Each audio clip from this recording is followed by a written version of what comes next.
right, this is John. We're here with Adam Patterson from the Expendables. How you doing, brother? Good, man. See you. Right on. So you guys are on the Life's a Beach tour right now. How's that been going? It's been great. We've done about 7 weeks now, so it's our last show today. We get to go home, but we get to end in one of the coolest venues in the country, really. So it's kind of cool. Hollywood House of Blues is always a good time. So Sold out too. yeah, it's sold out. It's always good too. Yeah. So as a drummer, what were some of your influences growing up? Because I hear songs like War Cry, and it's just so metal. Well, the metal really comes from our guitar players. They're like they were crazy into like, and I was too, but them especially into like Pantera and Metallica and Iron Maiden. A lot of those influences. So I just naturally liked them because they did. They have a really good taste in music, and so I kind of followed, being young. But yeah, it's kind of like where that comes from. But other than that, like pretty much into every kind of music there is. Pretty much. It's kind of hard to explain, but there's not really one genre that I don't like that I can think of on the top of my head. So. Is it a weird dichotomy, seeing like, you do War Cry and there's a big pit going, and then play something like Bowl for Two and it just kind of mellows out? And it is definitely weird, and I feel bad for some of the girls that don't quite know what to expect. Don't move when it's time. yeah. But usually the guys are pretty cool about not, hurting people. Hopefully. Right. Yeah, that's not really the point of it all. But yeah, it's cool to see for sure. Right on. And then you guys recently did an acoustic album, Gone Soft. And what I noticed on the version of War Cry, there's a Latin vibe. It's almost something you'd hear from the Gypsy Kings. It's kind of interesting. Yeah, I dig it. It just kind of came out that way. I don't think we set it to be, the Latin-y vibe, but there's another song on that album that came out that way. It just happened. We've never really done acoustic music before, and I think we just kind of went for it, and some of it just kind of had like a Latin vibe, and some of it didn't. It just, it wasn't something we set out to do. It just happened, for sure. It just came out that way. Yeah. And now you guys have your own warehouse where you kind of record, and kind of like a home base for you guys up in Santa Cruz now? Yeah, we got that warehouse about 1.5 years ago. It's changed our whole music, the way we write music and practice. Like, we have a spot that's designated for, it's basically our headquarters. So we have a practice spot, we have a recording, 2 rooms to record in, we have a hangout spot upstairs, we can have meetings and dick around or whatever. Yeah. So it's kind of, it's really changed the way we go about writing music, because now we have a spot to do it, where before we would write at home and bring it to the weird little band room we'd have, but now it's like we can write there, we can actually write music there. Be in your own backyard and kind of do it all in one place? It's really cool, actually. And you guys have been going since '97, and independently. And what's amazing is you guys are able to do this full time, which is pretty rare these days for a lot of bands. Yeah, it's we definitely didn't just like in 1997 we didn't go, hey, we don't have to work anymore. Right. We were in high school actually, so. But it was a long process. But when we finally got there, for me, it was a big accomplishment to be able to play music, and that would be my job. It's like, that to me was making it. So I feel like I made it now. If we just make more, that'd be cool. But if not, whatever. I mean, it's been a cool ride, and very slow process, but we made it. So I just hope we continue to be able to just make music, and that's our job. That'd be awesome. Do you remember a specific point where you just thought, like, wow, like we're doing this full time? I can hang up the day job and music's now my life. I get to do what I've always wanted. Yeah, I was the last one to quit my job, not because I was like scared or anything. I just I had a cool boss that would totally let me off whenever I wanted to. So it just worked out. Where the others like kind of had to quit their jobs because they're getting fired or whatever. Yeah, running in late, playing those late shows. Yeah, that was definitely the moment. The moment I was like, I don't have to work a real job, as I say. I get to do this fantasy, play music for a living. Was like, that was pretty cool. That's still cool to me. So. Yeah, it's got to be pretty nice, I'd imagine. Right. That's great. And you guys have played with so many bands. I mean, you played with all kinds of punk bands. You guys, have a good relationship with Fortunate Youth and a lot of the good reggae bands like that. So is there a bit of a family when you're out there on the road, would you say? Yeah, there's a lot of bands that we've toured with for years, like Slightly Stupid. Yeah, you're on their label, right? Yeah. Okay. I mean, some of our albums are for sure. They're like our older brothers. They kind of like taught us how to tour and like how to be professional in a sense. And so like that's always like fun. That's like family. And like Pepper, they're like good buddies of ours too. And there are so many bands like the Dirty Heads. Like we played a long time ago. We haven't played shows recently, but we're about to go on tour. Yeah, in June. But like those guys are. I mean, you guys, we have a common thing. Like we all do kind of the same job, so it's kind of, it makes sense that we're all friends because we kind of have similar, I guess. Mm-hmm. So we can relate to each other, I guess. What I'm trying to say. Growing up, did you know as a kid, like when did you start playing drums, and what kind of brought you to play? Was there a specific album, band, musician? I didn't set out to be a drummer. I actually just liked music. I started playing piano when I was 9. So like 12, and I wasn't too into that. And then I kind of played guitar, but it wasn't that good. And then I kind of could play bass. So bass was kind of my instrument.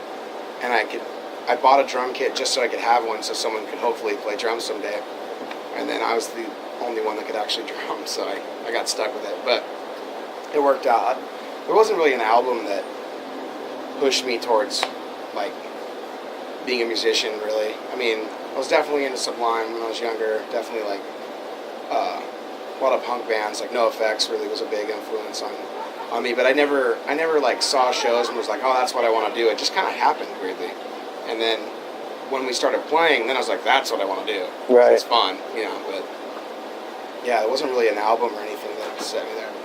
You can hear the punk influence too on songs like Corporate Cafeteria and stuff like that, so that's pretty good to hear. So, yeah. Of all the shows you guys have done over the years, is there one that particular that stands out to you as being like especially memorable? Or the most awesome?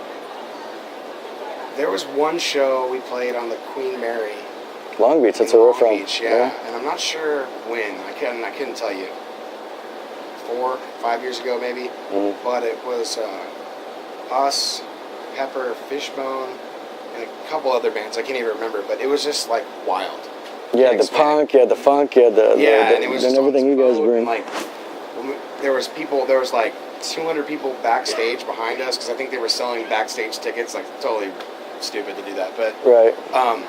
We were just playing and we're just surrounded by people and everyone's going. There's a mosh pit behind me. In front of me. It was just like one of those crazy shows for sure. Yeah, that's very cool. So as far as like, you know, with music on the internet now, it's like a positive and a negative. It's a good way to get your music out there, but then with all the illegal downloading, how does a band like the Expendables stay afloat? Is it all merch and just tour? Is it hard to sell records still?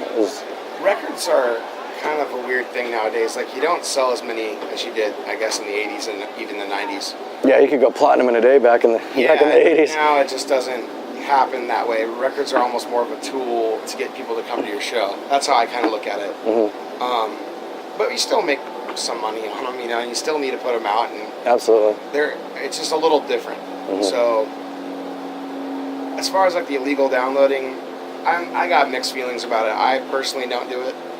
But I bet half the kids at our shows maybe do, and they may not have even known who we are if they didn't. So it's kind of one of those catch-22s. Right. Yeah. It's like you're getting your name out there, but at the same time. Exactly. I don't know how like with the internet, maybe our name never would have gotten anywhere. So right. It's kind of one of those things you never know. So I grew up with vinyl, so I mean I loved opening up, looking at the liner notes and the pictures, and just. Yeah, that's what got me into music. And weirdly enough, vinyl's making a huge comeback. It is. Yeah, I just started buying a bunch of vinyl. Record store day. Record store day. Which is today. Yeah, we did that last year. Yeah. We had a record store day, but it's definitely coming back. And I think what's going to be cool about that is you get the vinyl with the digital downloads. So it's kind of you get both. Yeah, I think that's a cool thing. We'll probably do it next album. I think that'd be killer.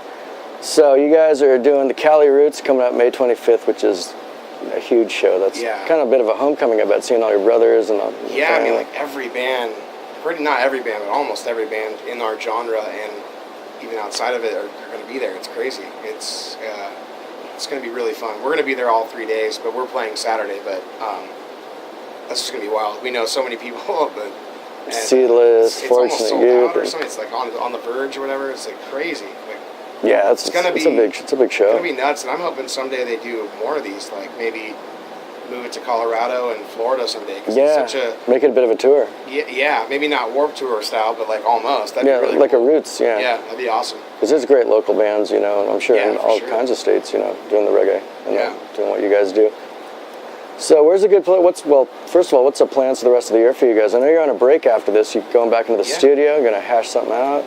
We get back tomorrow, and I'm taking tomorrow off, and then basically the next day we're gonna start writing the album. Pretty much, we have about 12 to 14 songs pretty much done. We're just gonna, I guess they call it pre-pro Okay. the album, and then kind of just see where we're at with that, and then we hop on tour with Dirty Heads in June. So we have 2 months off, but we're gonna be busy Yeah. for sure.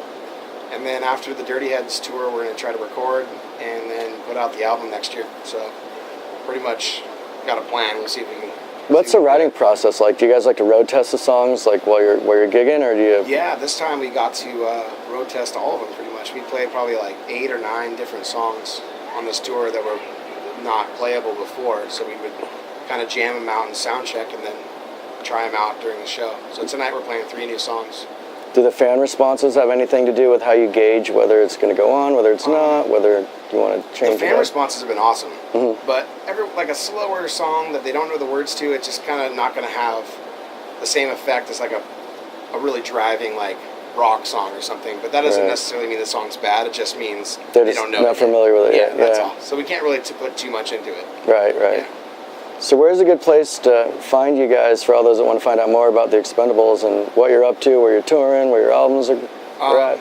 Yeah, but internet, like for everyone, theexpendables.net, Facebook / The Expendables, and then we're on Twitter and Vine and whatever the other ones are. Instagram, we're on all that, so we're pretty much everywhere on the internet. iTunes and Yeah.